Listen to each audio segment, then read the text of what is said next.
Hey, everybody. Welcome to Buddhist Center.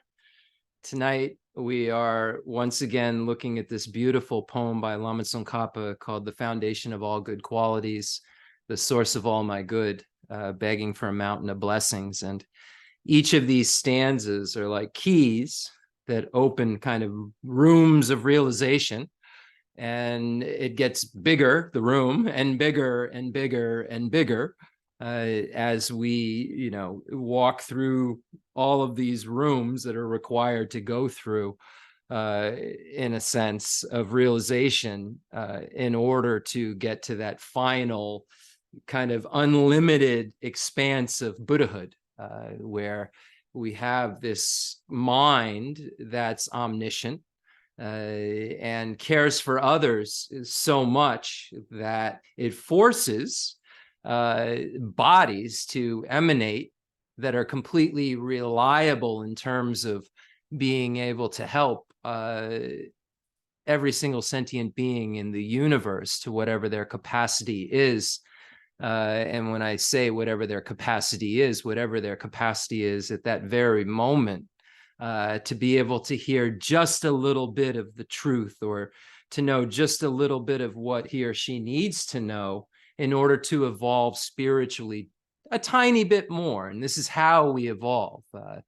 It isn't these big grand leaps that we take. I know when I first got introduced to Buddhism, I think in 1994 or 5, I think it was probably the end of 1994.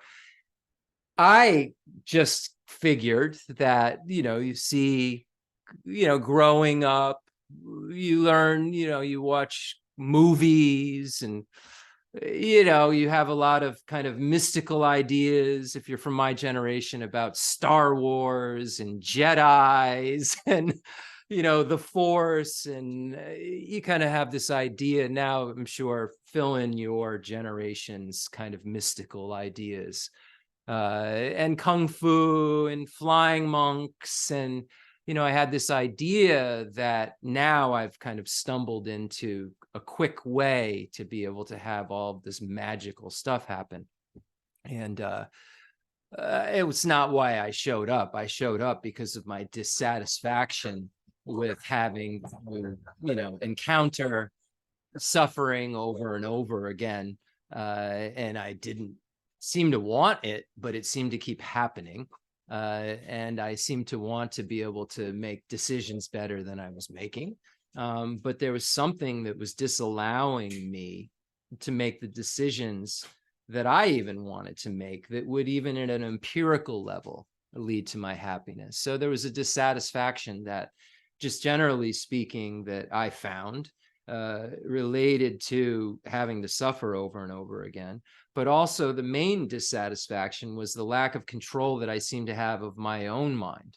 And I believed that somehow I could go from this place where I had absolutely no control over my mind and had to suffer over and over again, to being able to fly and have these kind of magical things happen overnight.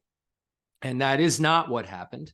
But what did happen is I started to see that there was really a truth that was being spoken in the Buddhist teachings, in the Four Noble Truths, in the Heart Sutra, in the teachings about the nature of reality, that was really inarguable. And that if I was able to kind of follow certain steps one by one, I would be able to kind of undo those things which were making my mind so out of control. So that was a problem I had, walking in the door saying, like, I don't seem to be able to control myself when I want to. And ultimately, the Buddha says, I don't know, I'm not a Buddha, but the Buddha presented information that says that we are able to end suffering altogether forever, eventually, and achieve a state of nirvana, an abiding nirvana or a non-abiding nirvana. So we have to investigate for ourselves whether or not that's feasible, whether or not that's something that's true, if that could happen. And luckily, I was presented with information early enough that said that, what the Buddha said at the first turning of the wheel of Dharma, related to the Four Noble Truths and related to the Four Seals, that all composite things are impermanent and all contaminated things are in the nature of suffering, and that, suffering is something that wasn't always occurring, at the peak levels that I was thinking was suffering when I opened the doors of Buddhism. So I had to come to the conclusion that once you study cause and effect, if it's something that's impermanent and not always there, it has to have been caused by something. And if that's the case, then if I could figure out how to remove all of the causes for the thing that is an effect that I don't want, then the effect would never be able to rise if there's no cause for it. So that made sense to me, that I could never be able to have a flower grow or corn grow or any of these things grow unless I planted a seed. I could relate to it in these ways and then watered it and did all this other stuff. It would never, ever grow. And likewise, states of mind are impermanent things that have specific causes, that have habituation that give rise to it, that just have, general basis for their ability to give a rise. And so there are all these things that are occurring in my normal world. I'm looking around at like corn, and then there's stuff occurring in my life like suffering, and both of these things have something in common, that they have causes. And the Buddha said that this is the key for you to figure out, that if contaminated causes cause suffering, then there must be a way then to have something that's not a contaminated cause. And if I have not a contaminated cause, then I don't have to have this suffering. So it became very clear to me that the Buddha wasn't just talking nonsense, kind of like the things that I was brought up with, faith-based religions. It kind of occurred to me right out of the gate, because I was seeking something more. I had reached a point in my life of dissatisfaction, complete dissatisfaction, a bottomed dissatisfaction. And I was looking for something more than what I was kind of told to just believe in, because I had been on my knees enough and I was still not able to control, and praying on my knees in my life enough, and not still able to do anything about the control of my mind or the suffering occurring in my life or the suffering occurring in the lives of people around me. And then suddenly someone was making sense and saying that there is a control factor here, and that it isn't, there's not a victim here. There's somebody who has the opportunity to be proactive, and that this life, although it seems is the only thing there is, it isn't, and that there is a continuum of lives, and this I that has been going since beginningless time has been confused and reacted, this I, in such a way that caused a perpetual confusion.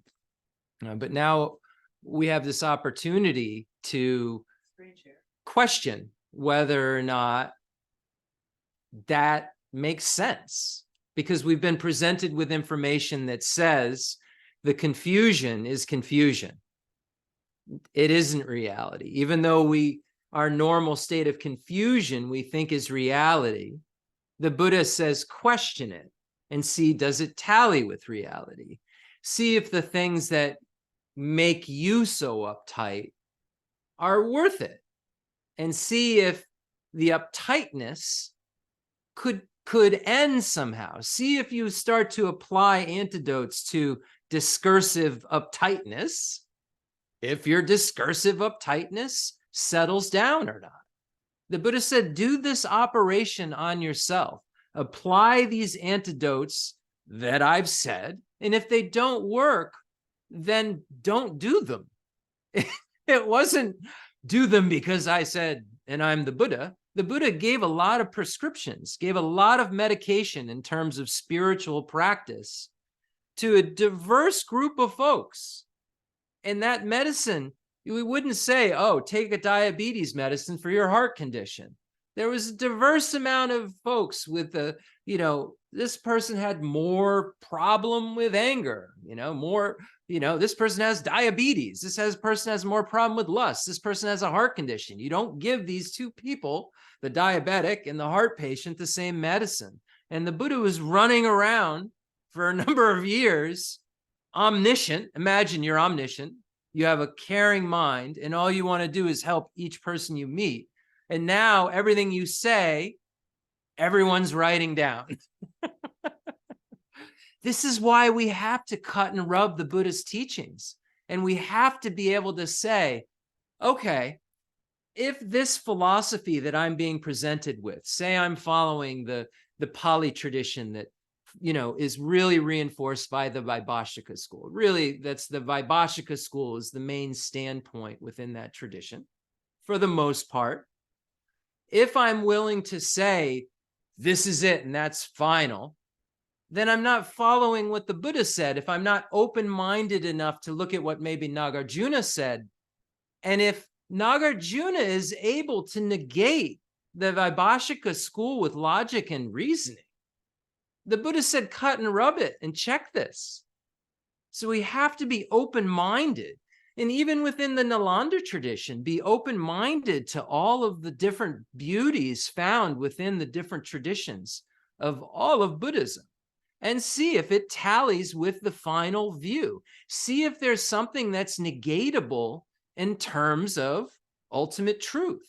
If there's something missing, or or something's been added that shouldn't, then we can see it with our logic and reasoning, not with blind faith. Blind faith will never be able to distinguish the truth of reality. It requires our analysis. We have a wisdom that arises from hearing, but then the next step is contemplation, analysis. And then once we analyze it and come to the conclusion through a correct sign that it's worthy, then it's our meditation, then it's our familiarization, then it's what we apply and directly try to perceive in our daily lives. It isn't something we just hear and then do. It's something we hear and check. So this is what I found so wonderful about the Buddha Dharma that kept me coming back for more. I have not learned how to fly or have these Jedi skills that I kind of had these fantasies of when I first walked in the doors of Buddhism. And, I thought that just all I needed to do is calm down enough. And then that would be it. If I could just get calm enough and, then I could, maybe, the first meditations I did were really, actually quite fun. Breathing in and smiling, and they were really necessary for me to get grounded.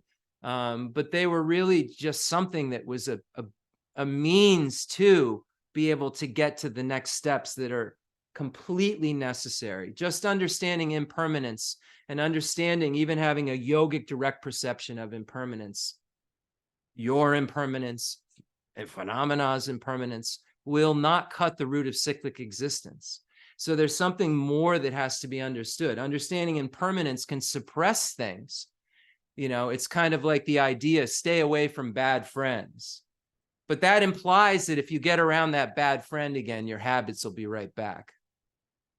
And if you don't get rid of the self-grasping ignorance, even though you know things are impermanent and you're impermanent, this doesn't get rid of the root of cyclic existence.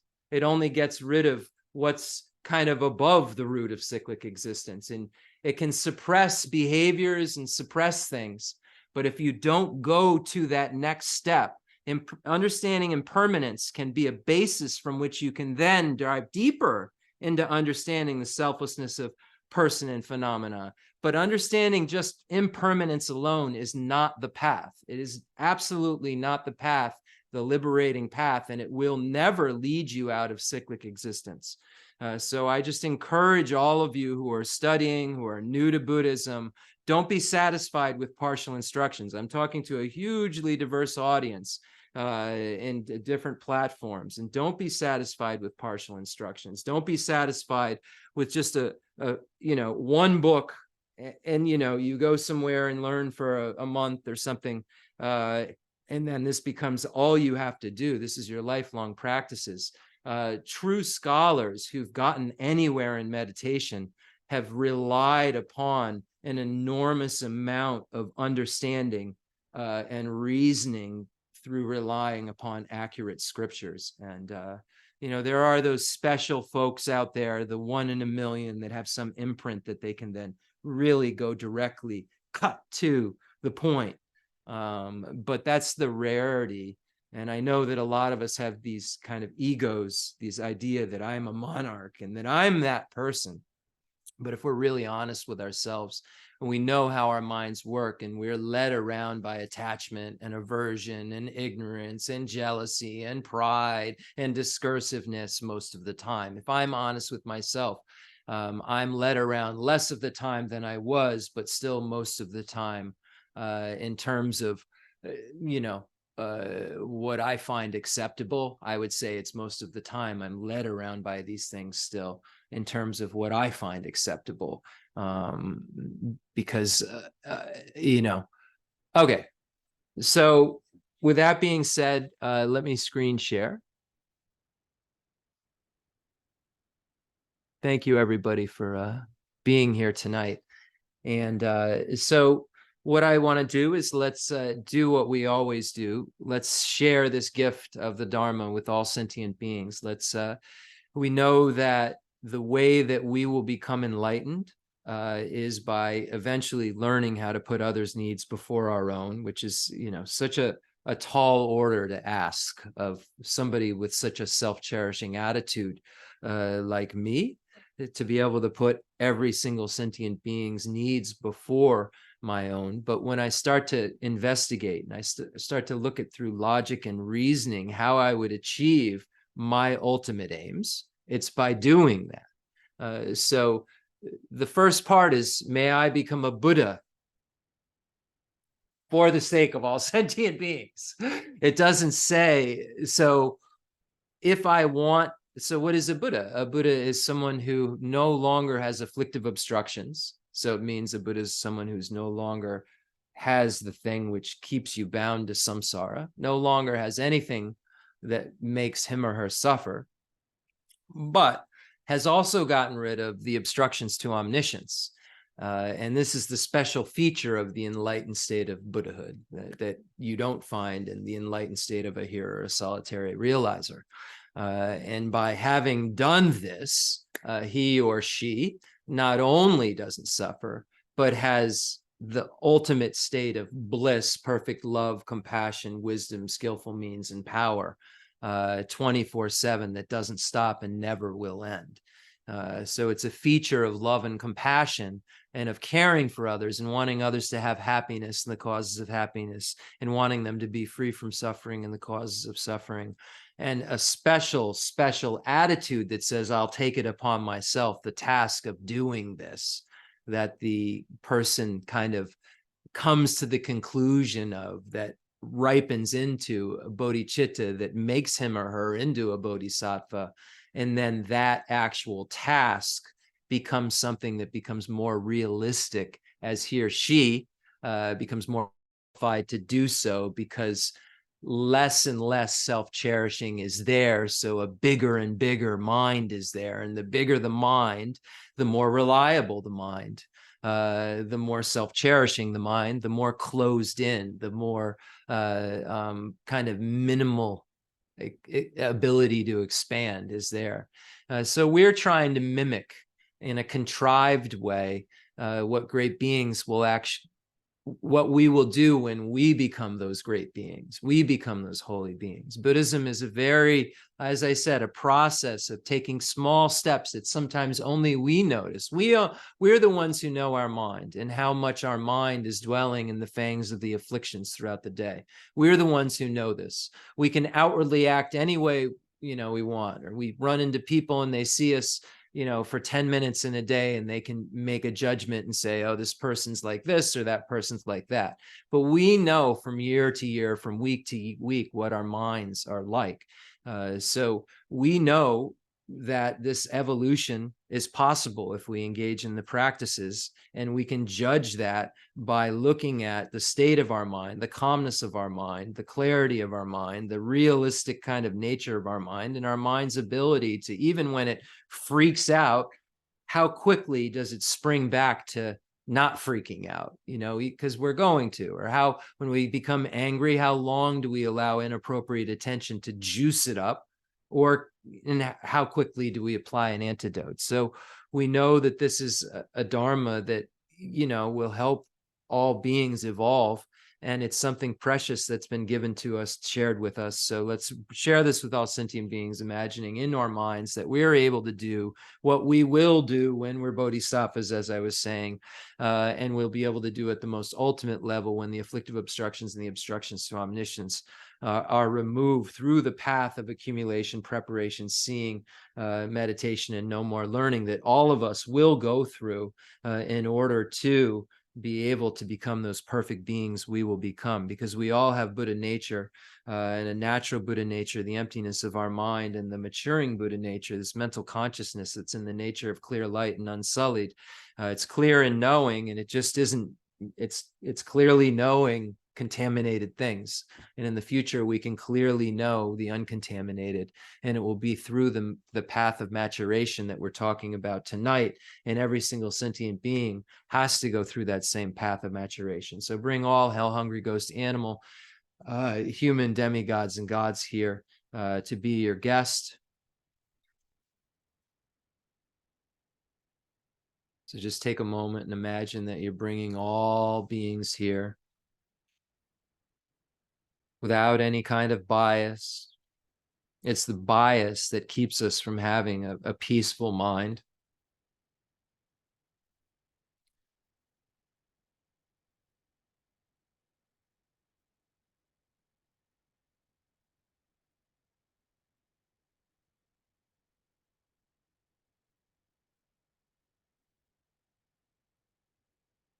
Now I'm going to read an excerpt before we do anything else from the actual section of Lama Tsongkhapa's Great Treatise on the Stages of the Path to Enlightenment. It's right after the 6 preparations section, and it's how to sustain the meditation in general. So just imagine now that all sentient beings are here as your guest, and I also imagine that as well.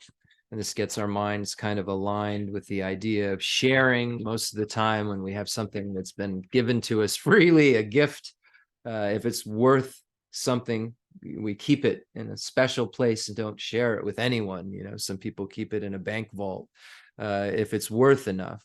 But here we're talking about a jewel, a gift that will allow everyone to never suffer again and be able to have the ultimate state of happiness. And there's no material thing in this world that's worth that much.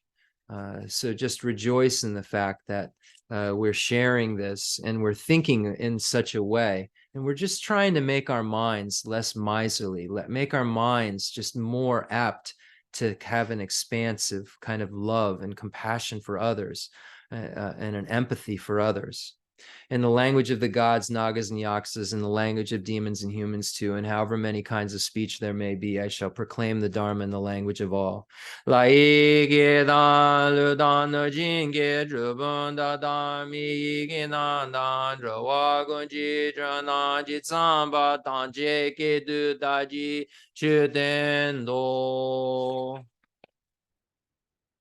which is known as meditation is the act of sustaining an object of meditation and specific subjective aspects by repeatedly focusing your mind upon a virtuous object of meditation. The purpose of this is as follows. From beginningless time, you have been under the control of your mind. Your mind has not been under your control. Furthermore, your mind tended to be obscured by the afflictions and so forth. Thus, meditation aims to bring this mind, which gives rise to all faults and flaws, under control, and then it aims to make it serviceable. Serviceability means that you can direct your mind as you wish towards a virtuous object of meditation.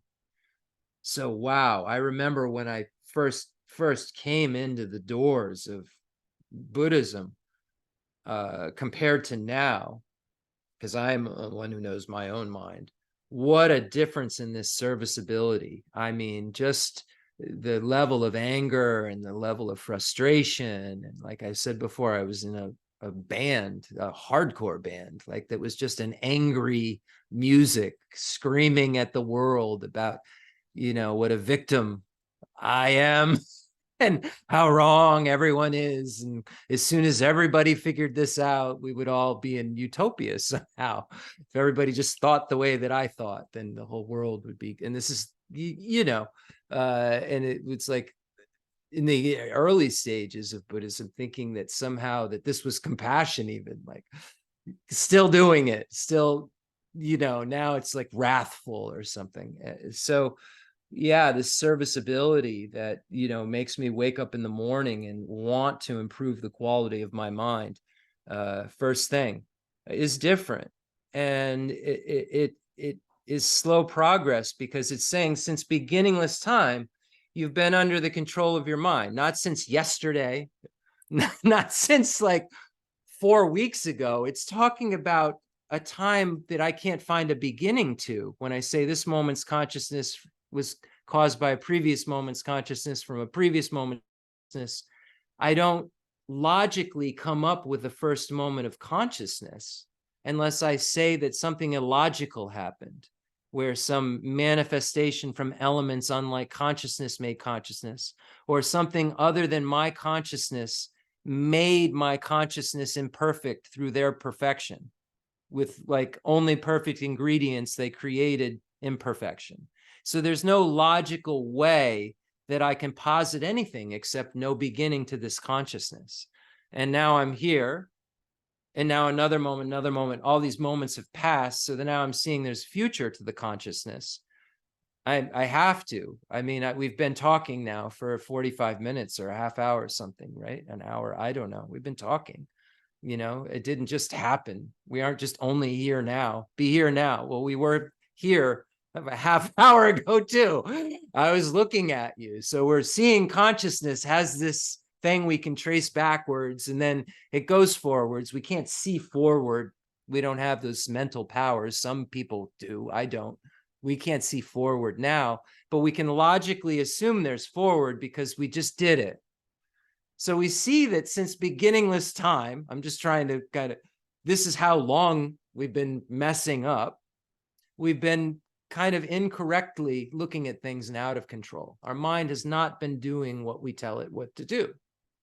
Prove it. I have suffering. If I was able to tell my mind what to do and someone had given me these instructions, I would have seen emptiness.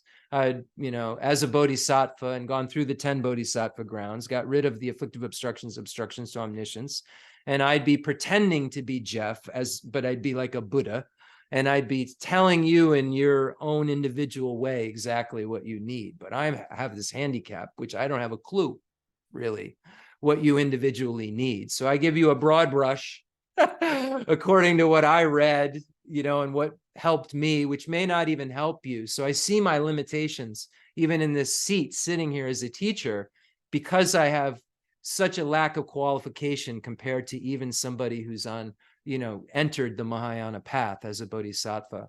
And we say we're Mahayanists, but it's not true unless we're bodhisattvas. It's something I aspire to become a Mahayanist. I aspire to have renunciation. But if I start to get, a little too big for my britches and start to think I'm something I'm not, now I'm in wrong view because I'm believing something that's not true is true. We have to be so careful with that. I'm reading this commentary on Highest Yoga Tantra right now, but it's written from a geshe who's doing it with debate and reasoning. And we can't use imagination to justify that something that's contaminated isn't contaminated. We can't go against the second seal because we're practicing Tantra. We have to be able to, anyway, it's just very interesting to see. So this serviceability becomes really, really necessary if we want to be able to,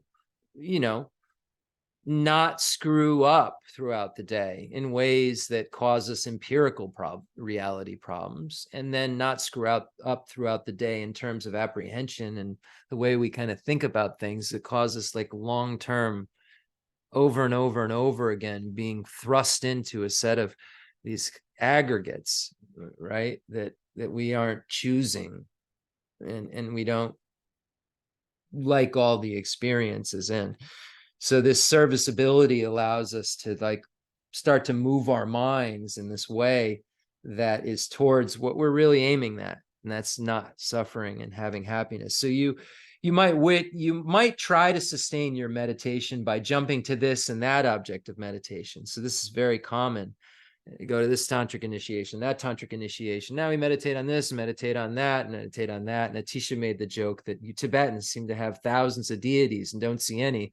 The Indians have one and see everyone. So it's something we have to take note of, and not as a criticism of the Tibetan tradition, but when we hear a criticism, we just look at ourselves, because there's no one else to criticize except this mind of self-cherishing, and does it apply to us or not? And do I think that I can get magical powers elsewhere other than ones I manifest through my own hard work?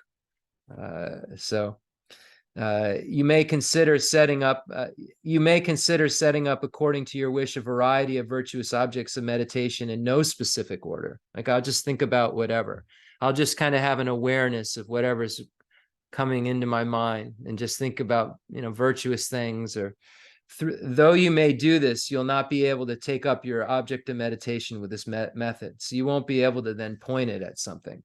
You won't get good at pointing it at something specific if you're just allowing it to observe, or if you're just allowing it to do whatever you want it to do. If you don't tell it what to do, you won't be able to point it at what you want to point it at. And then when it comes time to stop a behavior through some sort of analysis, firmly face and avert it. As soon as a disturbing emotion arises, endangering myself and others, may I firmly face and avert it, as Geshe Langri Tamba says in the 8 verses for training the mind. How would we be able to do that if we weren't kind of familiar with telling our mind what to do? We'd need to be able to direct it quickly at an antidote, would we not? If our disturbing emotions are there, they're kind of adventitious stains that are just there. It's not like just because they're adventitious, they're not going to rise up. And there's not lots of them that are going to rise up, that are going to have to be firmly faced and averted. And we won't avert them if we don't have this serviceability. Consequently, you will greatly hinder your mind's ability to be directed as you wish towards a virtuous object of meditation. If you have made this a habit from the start, the virtuous practice of your whole lifetime will be flawed.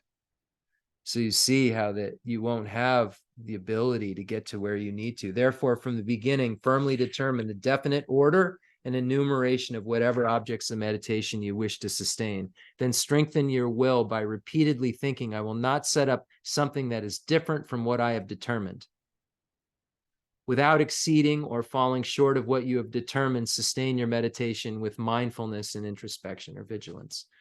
So we talk about that spy in the mind. So with this instruction in mind, let's just all get into the 7-point Vairocana posture, and imagine that all sentient beings are getting into the 7-point Vairocana posture. They're your guest. They're inspired by this posture that you're in. And now we're just going to do some basic meditation, where we're going to tell our mind to only focus on the breathing in, breathing out, and the counting of the breath. So, and it's going to be in that specific order. So you're telling your mind exactly what to do. It's not used to that, so it's going to jumble the order and start to think about other things. But you're telling your mind that the focal object is only breathing in, bringing the breath all the way to the top of the breath, filling your lungs and diaphragm, and then gently turning it around very naturally, not forcing this breath, but making sure it's a full breath, but not forcing it and making it unnatural or too quick or too slow. just very natural, breathing in all the way to the top of the breath, turning it around very slowly, exhaling, and then counting 1. And you're going to do the cycles of breath. And on the second time on the exhale, counting 2. You're not going to allow your mind to count on the inhale. You're not going to allow your mind to, just as you're about to exhale, start counting. It's going to be right at the end as you're exhaling. It can be, on the downward exhale or right at the end of it. But it's definitely in the going into the kind of third stage is where the counting is. It's breathing in, breathing out, and counting. So we're going to do that for a few rounds just to kind of get your mind into a more realistic state. The focal object breathing in and out in the counting.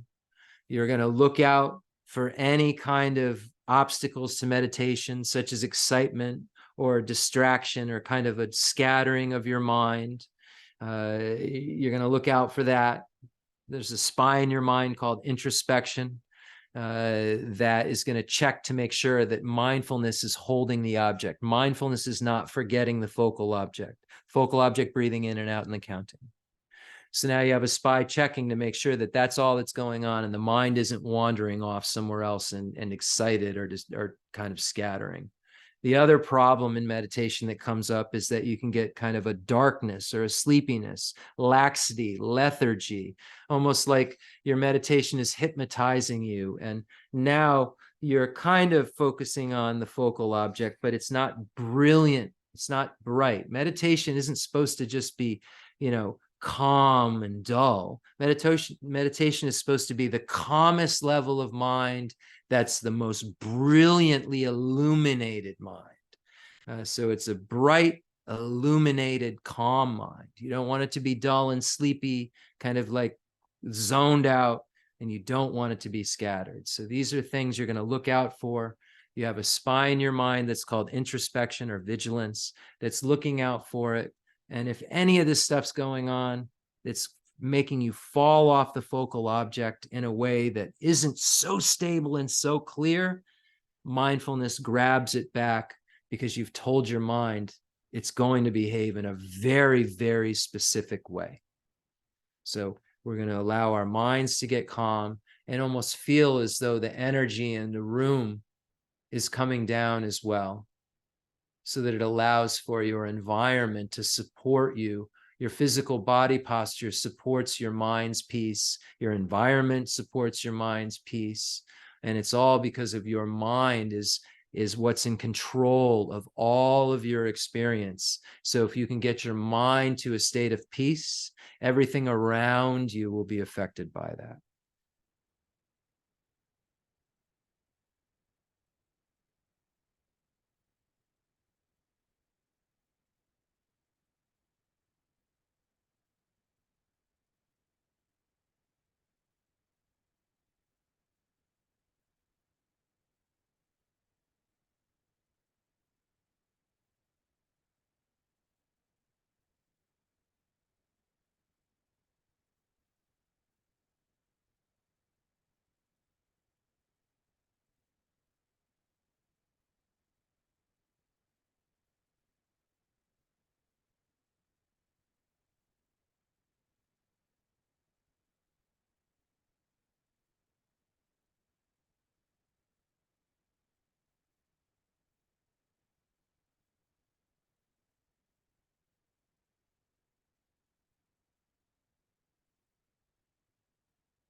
Rejoice in the fact that you have a solution for yourself and for all beings, a solution to the question that everyone has, a solution to the problem that everyone has, and that's the fact that we have to suffer and that we don't have happiness all the time. This is a problem none of us want, but we have to have for some reason or another. And the Buddha was so kind to come into this world and give us a solution, give us techniques that will help us to be able to sort this such a strange situation, this predicament that we're in. Imagine now that Buddha Shakyamuni appears in the space in front of you, and the merit field now begins to appear as well.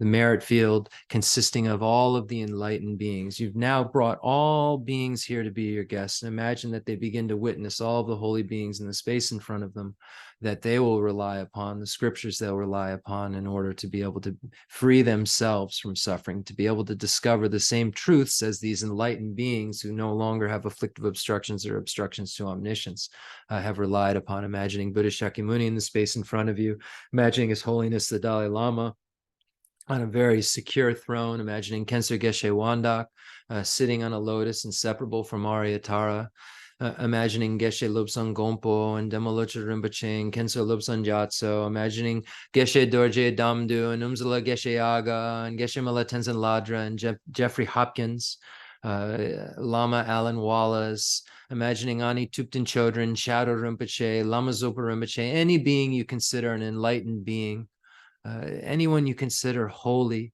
who has no longer in the grips of this torment and misery. Imagining the beings of the extensive deeds lineage passed down from Buddha Shakyamuni to Maitreya and Asanga and Basu Bandhu and Dignaga and Dharmakirti and Vimuktasena and Haribhadra and Shakyaprabha and Gunaprabha and Lama Salimpa and Atisha.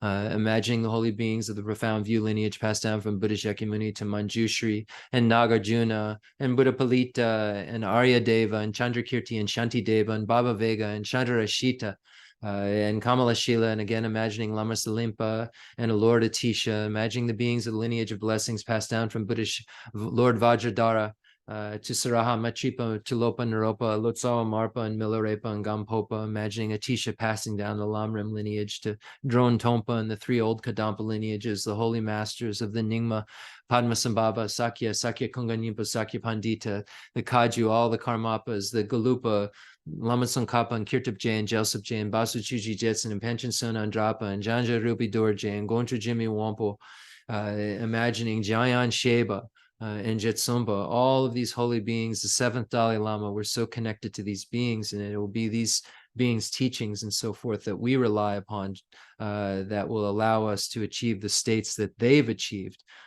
because they've relied upon these exact teachings to achieve the states that they're in now, where there are no longer afflictive obstructions or obstructions to omniscience. There's no longer a limit to their happiness. There's no longer states of suffering that can ever occur. There's no longer the suffering of birth, aging, sickness, and death. There's no longer the suffering of being separated from pleasant things. There's no longer the suffering of meeting with unpleasant things. There's no longer the suffering of not getting what you want. There's no longer the mental and physical suffering of these appropriated kind of parts that we have mentally and physically that are forced upon us by our karma, contaminated karmas and afflictions and their seeds, then driven by our self-grasping ignorance that we don't know about. So, you know, we have this kind of mastermind within us that we don't even know is there, causing us all of these problems, that we just have to defeat that mastermind. And there's a lot of kind of offshoots of the mastermind, of the afflictions that sometimes we have to deal with when they're of greater strength. And we're so fortunate that we have all of these antidotes and teachings that show us, you know, how to practice. Imagine, you know, if we didn't have them. Imagine the beings of the highest yoga tantra, performance tantra, action tantra, all the 35 Buddhas and the protectors. So all the merit field, the holy beings in the space in front of you. And whenever we hear these beings' names, it leaves imprints within our mind, because we know that our mind will go on, and we want to leave imprints in our mind that will give rise to us meeting with the teachings on the truth of reality, because this is the only thing that can really save our minds. The only thing is getting control of our minds, as we read just now, is what can save us. And the teachings about how to do this are found in this incredible Nalanda tradition. It's not the only place in the world that they've been discovered, but we know that they're here, and they've been discovered by Lord Buddha, and it's presented in a very concise way. So really just rejoice in this fact, this opportunity that we have, and that all sentient beings have, and that there's no one left out, and there's no bias that we can have if we wish to have the ultimate state of happiness. So With that being said, let's read some of the prayers. We'll read the Heart Sutra. The Heart Sutra, of course, explicitly teaching the nature of reality, the lack of inherent existence of all phenomena, the antidote to the self-grasping ignorance. That's a long story that we've been studying, some of us for half of our lives. I've been studying for half of my life, and made enough ground on it that I believe it's worth making more ground on. And then implicitly teaching the various pathways of the bodhisattva that are necessary to go through to get rid of the self-cherishing attitude at its most subtle level, even so that one can become a Buddha. The Mahayana paths of accumulation, preparation, seeing, meditation, and no more learning. So don't be satisfied with partial instructions, because if you do, your Buddhism will last like 6 months to a year to 2 years, and it just won't satisfy. You won't see the reason to keep investigating, and won't find deeper layers than a very surface level of understanding that wears off quite quickly.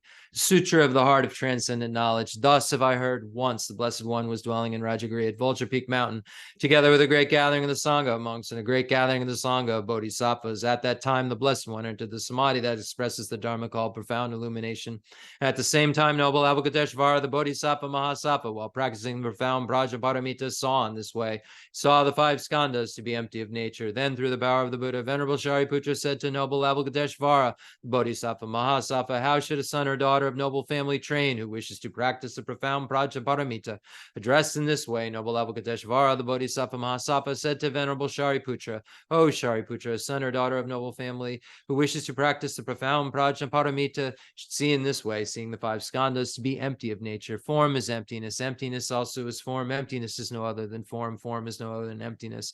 In the same way, feeling, perception, formation, and consciousness are emptiness. Thus, Shariputra, all dharmas are emptiness. There are no characteristics. There is no birth and no cessation. There is no impurity and no purity. There is no decrease and no increase. Therefore, Shariputra, in emptiness there is no form, no feeling, no perception, no formation, no consciousness, no eye, no ear, no nose, no tongue, no body, no mind, no appearance, no sound, no smell, no taste, no touch, no dharmas, no eye dhatu up to no mind dhatu, no dhatu of dharmas, no mind consciousness dhatu, no ignorance, no end of ignorance up to old age and death, no end of old age and death, no suffering, no origin of suffering, no cessation of suffering, no path, no wisdom, no attainment, and no non-attainment. Therefore, Shariputra, since the bodhisattvas have no attainment, they abide by means of Prajaparamita. Since there is no obscuration of mind, there is no fear.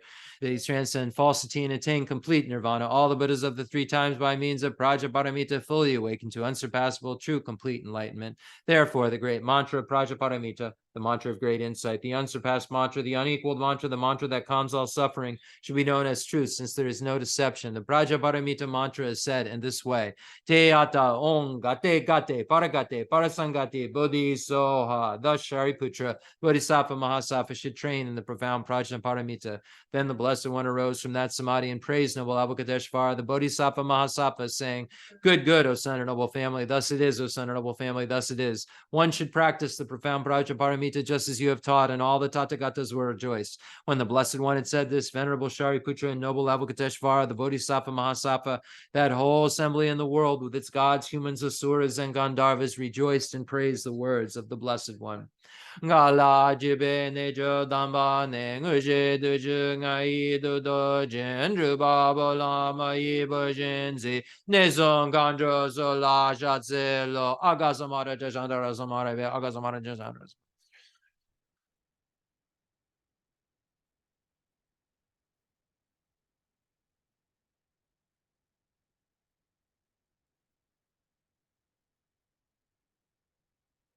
Agasamara jasandara samara ya be de ata on gate gate parasangate buddhiso baba gaja sanji kai de me doji she lobo doji mebo doji shewa doji jagi baji me de bisha danji she den gori so ha girin do ja je je je wa da me don ne be jan dan de wa dan don ba jan ji bon zon don joji da shi de jan den da de le jo.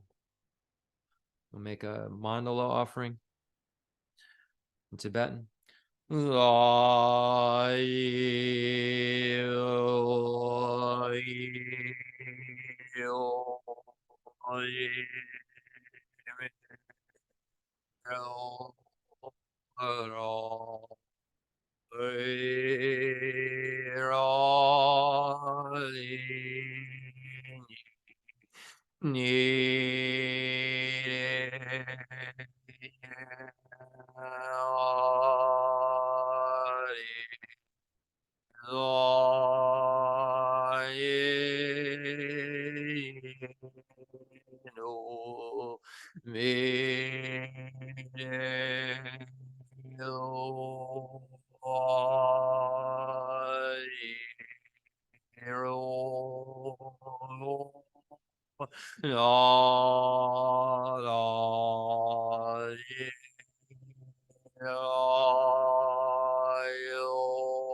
Sanye janan ja ye janan la janjo badu da nye ja zu ji da ge ji she ji be son nan ji de la ben ji san ye de ba jo sanye janan ja ye janan la janjo badu da nye ja zu ji da ge ji she ji be son nan ji la ben jie zan ye zhe ba zhuo zan ye jie dan zi ye jie dan la zhan jiu ba du dan ye jia zi jie da ge ji xie ji bei zi nan ji zhe la ben jie zan ye zhe ba zhuo.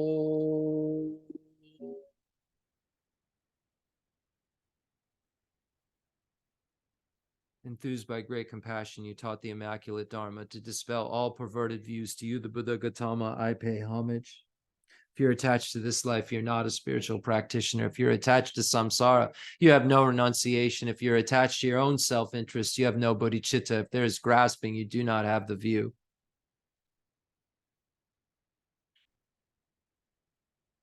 I will read the source of all my good.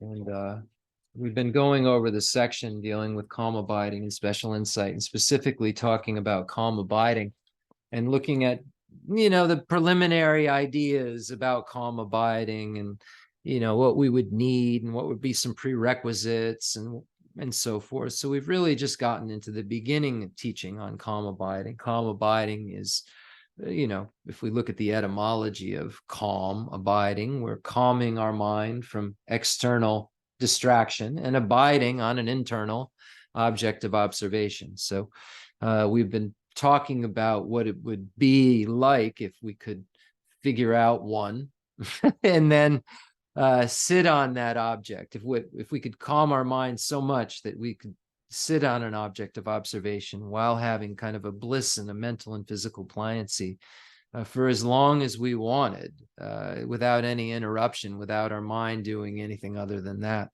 And we've been talking about the antidotes that we could apply if we have a vibrancy in our mind of afflictions, different types of afflictions for different types of people that cause us not to be able to even get a good start in our meditation. So it's interesting that it's not only in this section where we're trying to get calm abiding that we find these points about, dealing with these really louder afflictions first to be able to get our minds to a place of serviceability.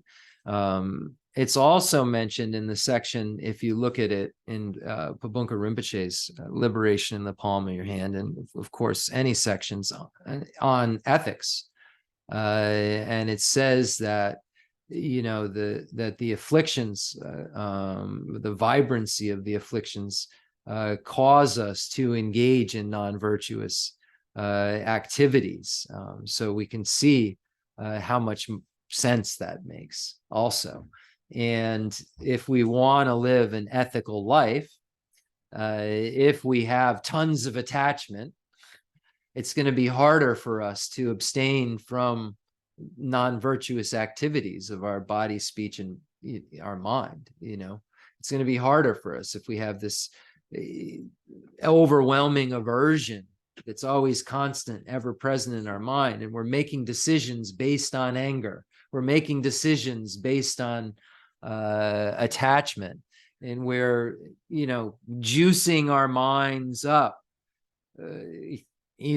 with different scenarios about why we should be attached, and then we become fearful that we won't get what we want, or we're going to lose what we have, and then we juice up this thing we're angry at. We become fearful that it won't get out of our way, or that it won't do what we want it to do, and it's because we have this kind of forced view of everything around us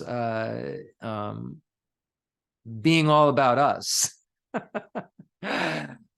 Everything is all about us. This is basically a world that functions around one person in my mind. And that's I'm the object possessor. I'm the subject. And then the rest of the world is object, right? You're all just objects of me, that I play with and talk to. But the whole world, in my mind, just kind of stems from me. And so it's from this kind of diluted viewpoint then that, where things become a problem in terms of how I relate to everything. And the problem isn't that these things that I like are a problem. It's that my relationship to them causes a disturbance in my mind. That's what an affliction is, something that disturbs your mind. So when you're attached to something, before you get it, your mind's disturbed because you don't have it. Once you have it, your mind's disturbed because you don't want to lose it. When you lose it, your mind's disturbed because you're separated from what was pleasant. And when you're angry, your mind's disturbed because the thing hasn't gotten the hell out of the way. And if it doesn't and it stays there, it's disturbed. So it's just, you can see how these states are springboards for a habitual, or kind of an addiction, if you will, to feeling bad. And it's not our fault until now.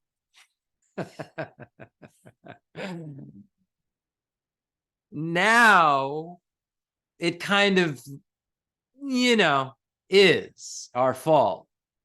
And it isn't that we're now a Buddhist and we're perfect. And this is the beauty. You could be any other religion and walk around, and no one's going to say, unless you're like really like into it, with a suit on of the religion, like that's not very fill in the blank of you. But as soon as you're a Buddhist, you're supposed to be a Buddha. And that's not, unfortunately, how it works. It's kind of a process. And the way that one teacher put it is that, I've told this story before, but I think it's really worthwhile in saying it. And he said he was working, in corporate America, and, was doing mind training practice and meditation a lot, and starting to watch his mind over the years, and he had a really hard boss for a lot of years. This boss that was just nuts and just all about money and yelled and screamed, and all it was, it just was only about money. And once you figured that out about him, it was, you just realize that's all it was. But when someone's yelling at you and you're not mind trained, you're going to be pissed. You're just going to be. So he talked about, their offices, I guess for years, were lengths apart. And this is the gist of the story. And there was like a lot of like marker points, like between his office and, his boss's office.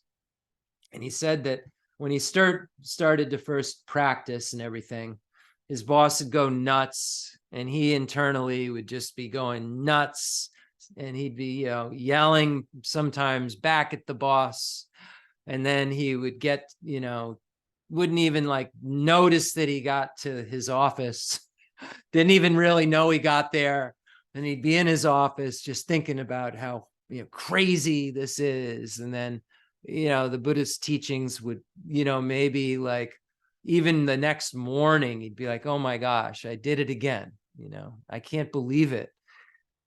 Okay, suit up for another day, but at least I've recognized I've done something. So I've set a pattern in my mind saying, okay, this isn't how I want to act and react. That doesn't mean I'm never going to do it again, but I put a stamp in my mind that says I'm trying to become familiar with something different.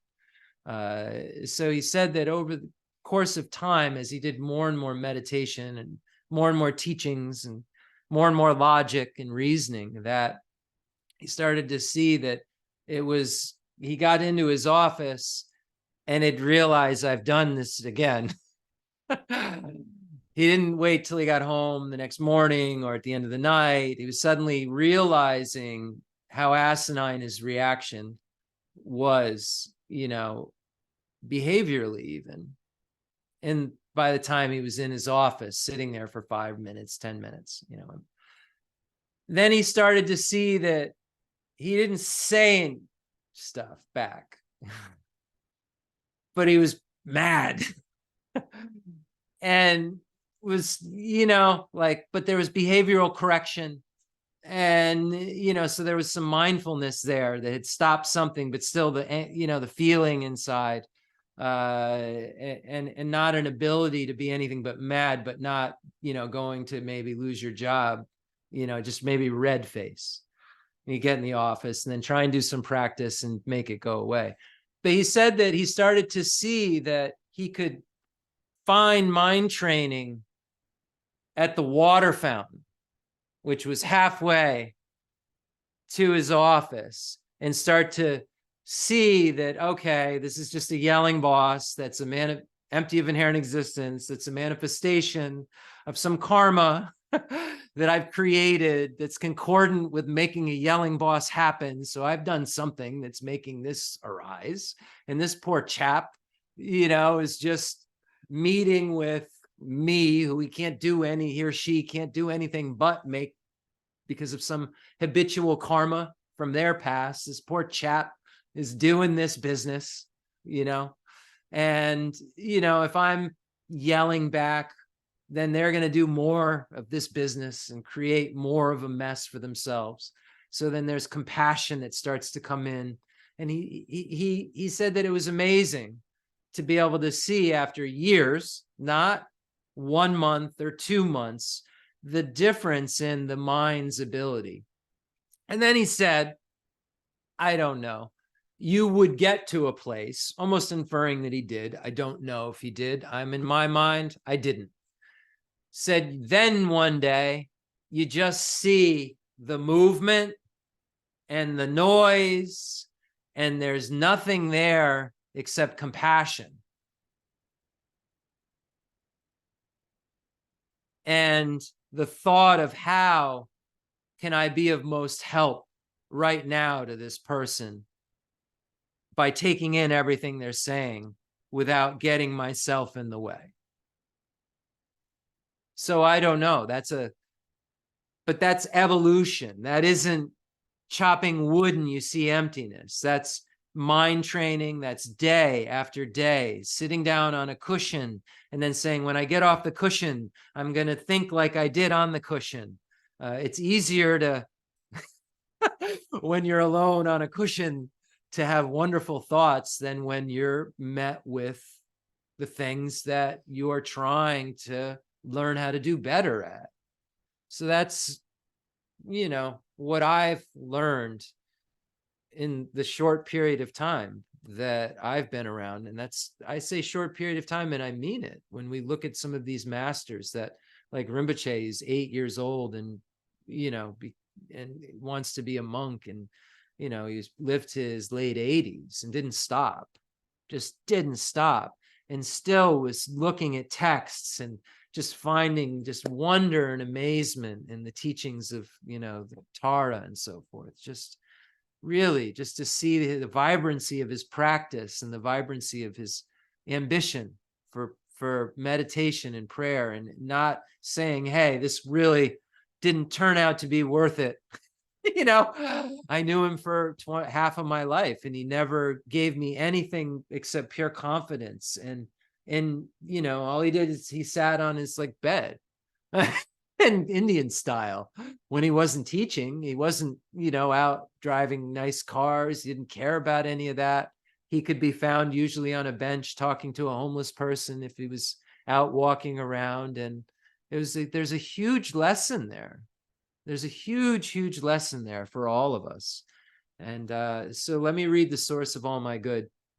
And what I'm going to do, it takes probably 3 minutes to read, and I'm going to take maybe 7 or 8 minutes to read it, and just do like a glancing at some of the points that we've gone through, just to give like an idea about this, because Pabunka Rinpoche says this is divided into 4 parts. One part is, dealing with the first section is finding a lama, how to serve him or her, etc.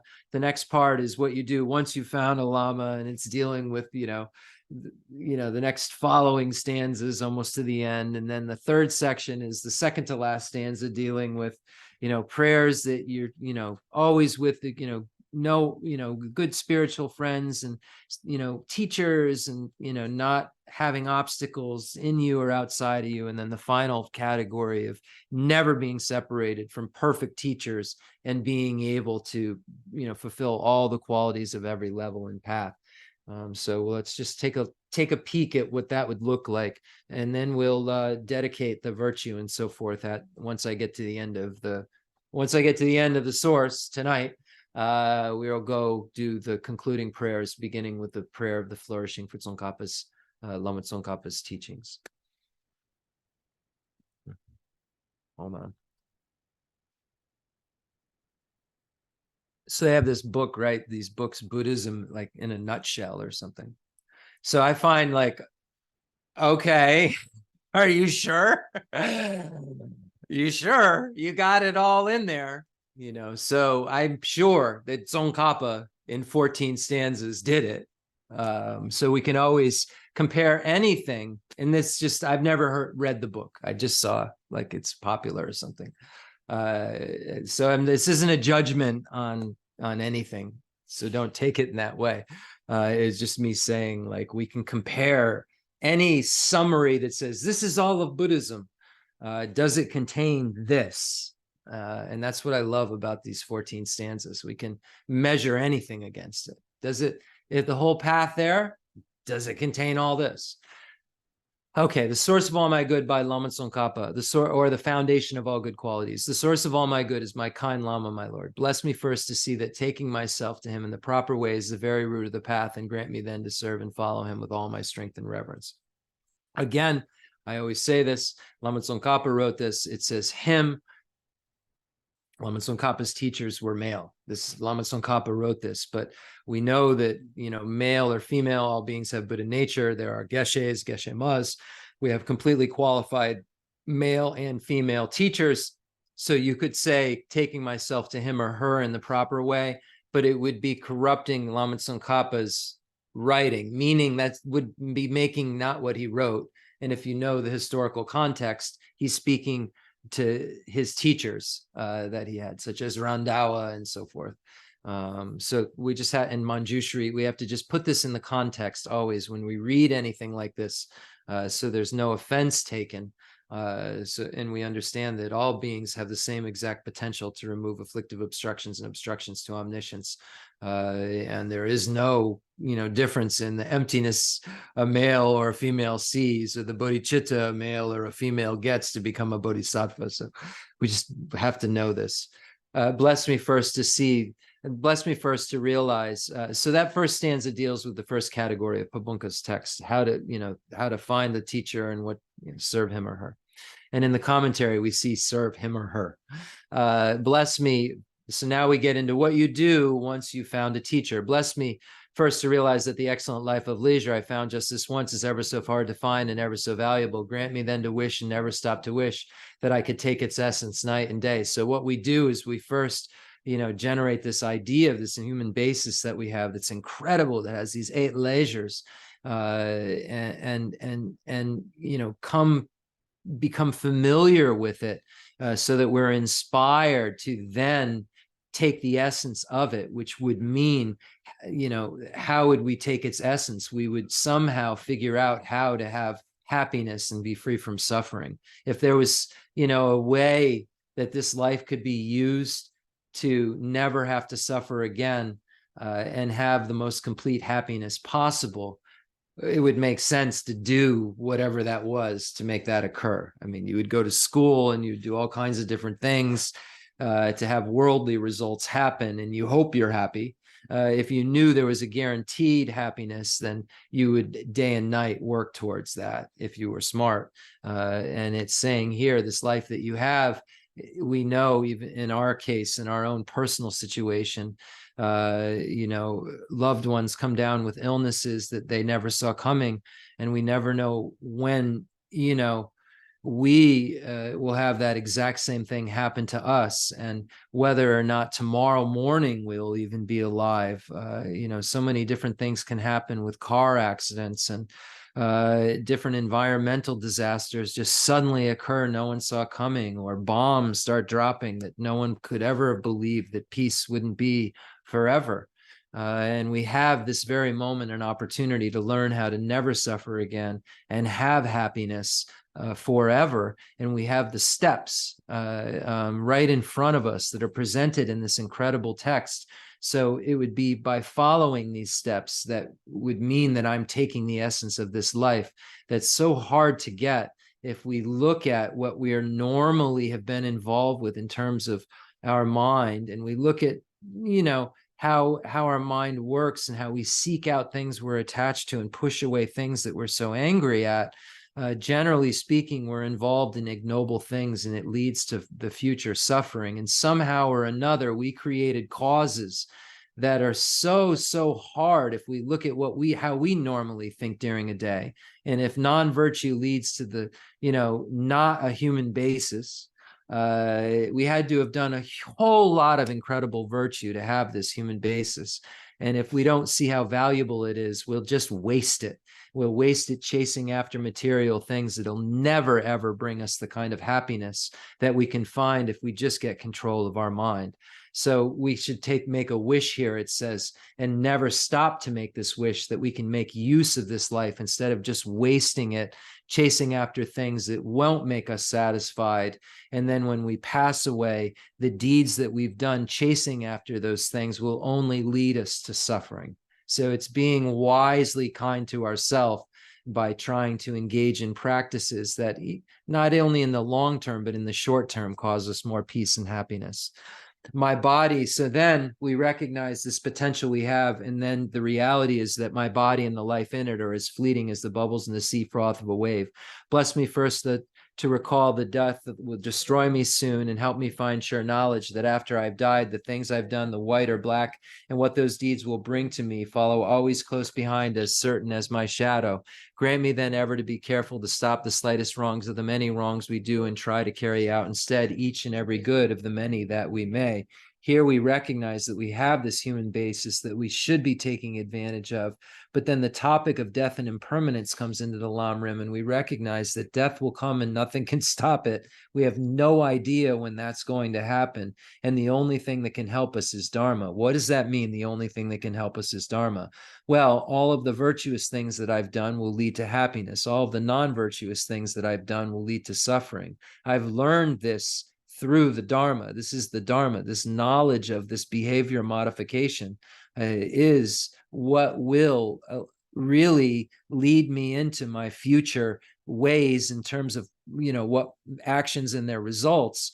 But if I habituate and I familiarize my mind with kind of goodness at the time of death, I'll be prepared and not have to worry about, having an unfortunate rebirth. And here, these are the teachings shared in common with beings of small capacity, where we learn to be freed from the lower realms of cyclic existence. So we don't have to be a slug. We don't have to be a hungry ghost or a hell being. We can, somehow have a human basis again and meet with qualified teachers so that we can then get out of cyclic existence altogether. So that's the small scope. Next, we get into the medium scope, where we learn about all of the downfalls of cyclic existence altogether, even in the higher realms. And we start to try to have, this, understanding that we can't trust the things that we think are normally uncontaminated within cyclic existence. They're just naturally imbued with the suffering of change. In the particular position of cyclic existence that we're in the desire human realm right now, they're plagued with the suffering of change, and we begin to learn this about it. And we learn that even if we were to be able to get to the highest state of meditation and be able to reach the peak of cyclic existence, that wouldn't be a state that we could hold on to forever, and that only an abiding or a non-abiding nirvana are states that could be held on to.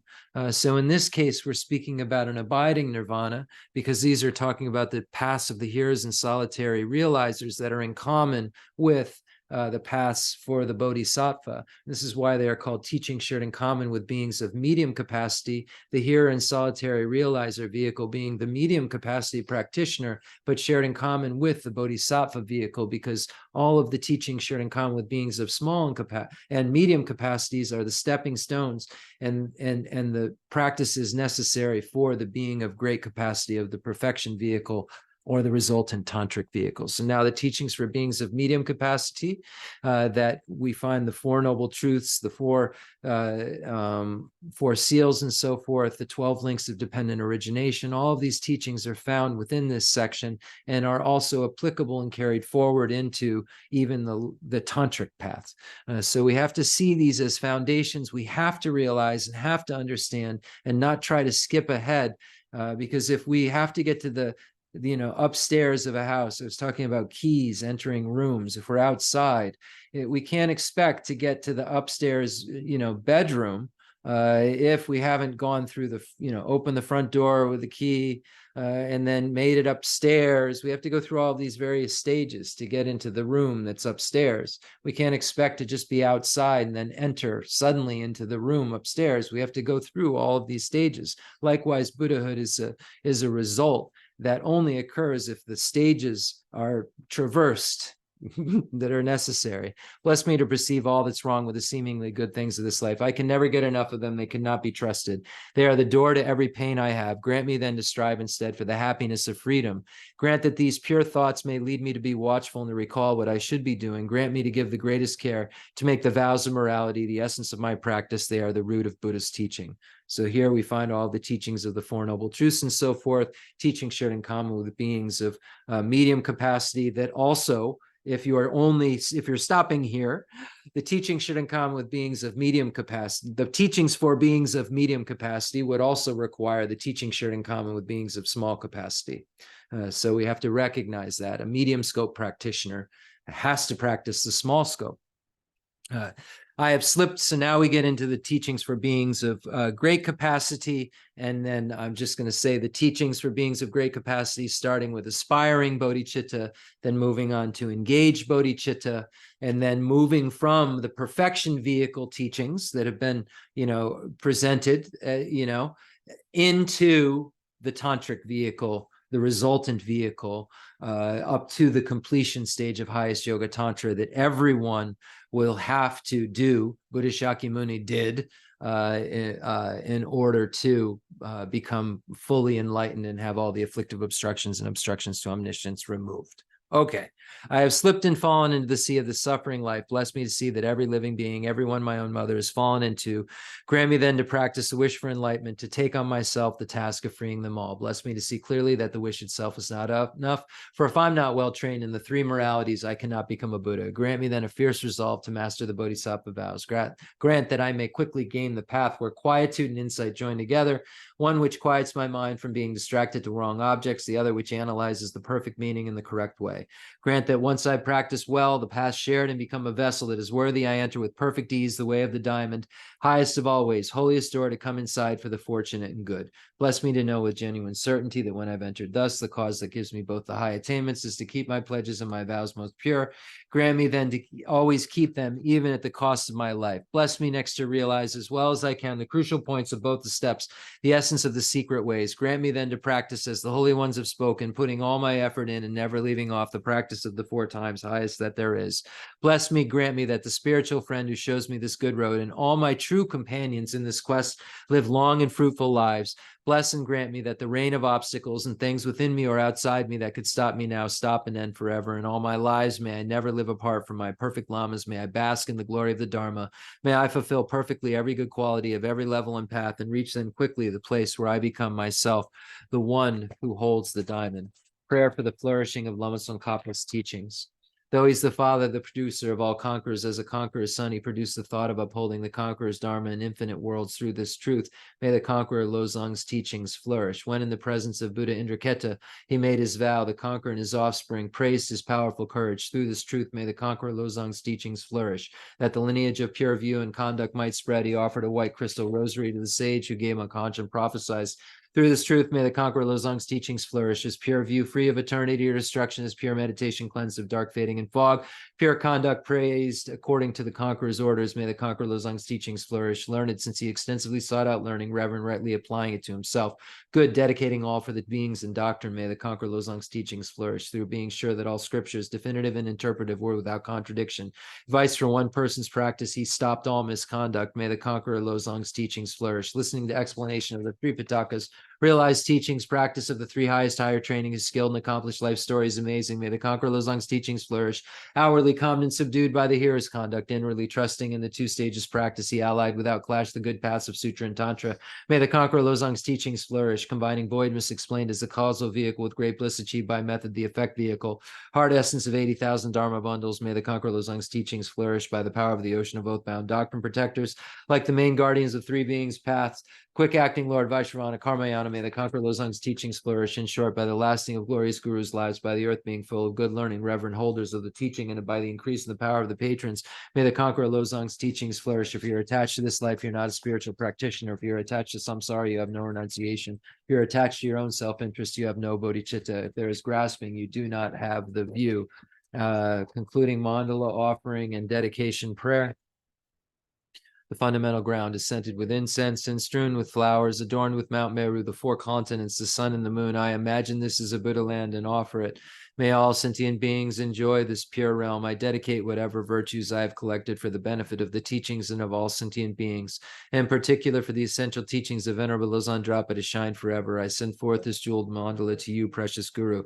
Any mistakes I've made, may they be purified by the mantra of Vajrasattva. Om Benzo Sato Samaya Manipulaya Benzo Sato Zena Bajita Didame Baba Zutogaya Mebaba Subagaya Meba Anuragna Meba Sarvazini Mebraja Savakama Sutra Mekitam Shiam Kuruhum Ha Ha Ho Bhagavan Savatata Benzo Mamaimoka Benzo Baba Mahasamaya Sapa Ahom Ve. We always be protected by Paul and Lama Jo Rama Jo Rama Jo Jo Rama Junjo Kalaraja Marama Chadacha Junjo Rilong Jong Jo Rama Jo Rama Jo Jo Rama Junjo Kalaraja Rama Chadacha Junjo Rilong Jong Jo Rama Jo Rama Jo Rama Junjo Kalaraja Rama Chadacha Junjo Rilong Jong Jo Rama Jo Rama Jo Rama Junjo Kalaraja Rama Chadacha Junjo Rilong Jong Jo Rama Jo Rama Jo Rama Junjo Kalaraja Rama Chadacha Junjo Rilong Jong Jo Rama Jo Rama Jo Rama Junjo Kalaraja Rama Chadacha Junjo Rilong Jo Hong. May Geshe Dadu Namgyal be found safely. Jo Ramo Jo Ramo Jo Jo Ramo Dunjo Gala Rajemo Ramo Ajadaja Dunjo Rulu Rulu Unjo. May all obstacles be removed. Om Vajrapani Hari Griva Guru Om Ve. I dedicate all this virtue to emulate the knowledge of the hero Manjushri and likewise Samantabhadra as well. With whatever dedication is praised as supreme by all the conquerors who traverse the 3 times, I also dedicate all my roots of virtue for the sake of auspicious deeds. In that pure land surrounded by snowy mountains, you are the source of all benefit and happiness, all powerful. Avalokiteshvara, Tenzin Gyatso, may you stay until samsara's end. A prayer of supplication to Namgyal Kensur Geshe Wandak Rinpoche, written by me and completed on March 6th, 2023. It's called A Complex Yogi Poses as a Simple Monk. Homage to Kensur Geshe Wandak Rinpoche, our precious spiritual friend who is inseparable from Arya Tara. I fully prostrate, covering as many atoms of the earth as possible to your pure body, speech, mind, and enlightened activities. I offer to you drinking water, bathing water, flowers, incense, candles, scented water, food, and music, purified by Oma, Om, Oma, Om, Oma, Om. The rarity of having 1 million wish-fulfilling gems is a common occurrence compared to meeting with a holy teacher like you, who placed the complete path to Buddhahood in our childlike hands. Just like Atisha, who came to Tibet with a lamp to dispel the darkness of ignorance, you, kind abbot, arrived in the West with a lineage purer than a diamond, begged us never to be satisfied with partial instructions. The teachings of the extensive deeds and profound view lineages flowed from your lips like nectar for our ears that elucidated the teachings for beings of three capacities. Now the sound has stopped. All composite things are impermanent. You told us that all of your teachers passed away and understood this sadness, treating us to continue our studies. The Buddha does not wash away the negativities of beings, nor does he remove their miseries by his hands. His spiritual realizations are not transferred to them. It is by teaching the truth of suchness that beings are liberated. We are not prepared to take this difficult journey to the highest goodness of Buddhahood without your continued guidance. Sadness in our hearts would be too overwhelming. May you swiftly return to this world, take care of us in all of our lives, wherever we may be, never leaving our hearts and crowns. May all sentient beings perfectly realize renunciation, bodhicitta, and the correct view of emptiness, so they know who you really are. Thank you so much, everyone, for your continued patience. I'm sorry we're a little bit over in time. We'll see you hopefully on Sunday, right? Hopefully we'll all make it to Sunday. And, we can hope and pray. But yeah, see you then. Hope your mind is virtuous till then. We're going to try. That's all we can do.